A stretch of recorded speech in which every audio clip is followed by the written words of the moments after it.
শুনিয়ে দেয় কি সেটা সংবিধান।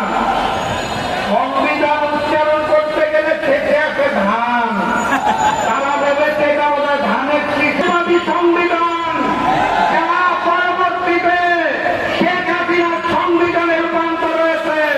সেই সংবিধানকে তারেক বাঁধের সংবিধান আমরা হতে দেব না।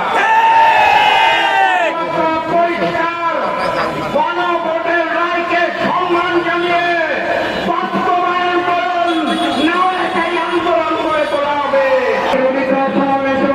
আমাদের মাঝে উপস্থিত হয়েছেন আমার বাংলাদেশ পার্টির সংগ্রামী জয়েন্ট সেক্রেটারি জনাব আব্দুল্লাহ আল মামুন রানা, আমরা তাকে ধন্যবাদ জানাচ্ছি।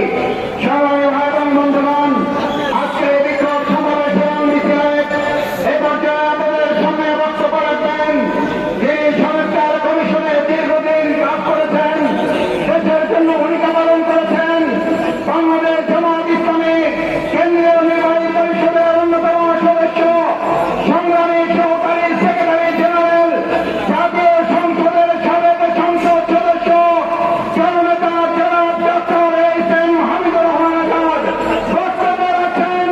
জননেতা জনাব doctor H M Hamidur Rahman Azad.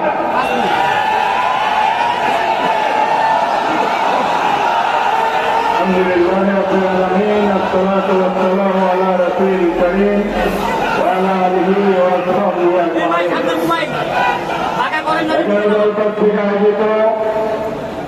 আজকের রাজপথের এই বিশাল বিক্ষোভ সমাবেশের সংগ্রামী সভাপতি, সংগ্রামী দায়িত্বী, আসসালামু আলাইকুম ওয়া রাহমাতুল্লাহি ওয়া বারাকাতুহু। সংগ্রামী ভাইয়েরা আমার, আমাদের অনেক সংসদ সদস্য এখানে আছেন। ঢাকা মহানগরের আমি দক্ষিণের গুলিস্তান বুলবুল রায় এবং অন্যান্য সদস্যগণ এখানে আছেন। আক্তার সাহেব আছেন এনসিপি, অন্যরা রাজপথে সামিল হয়েছেন। সংসদ থেকে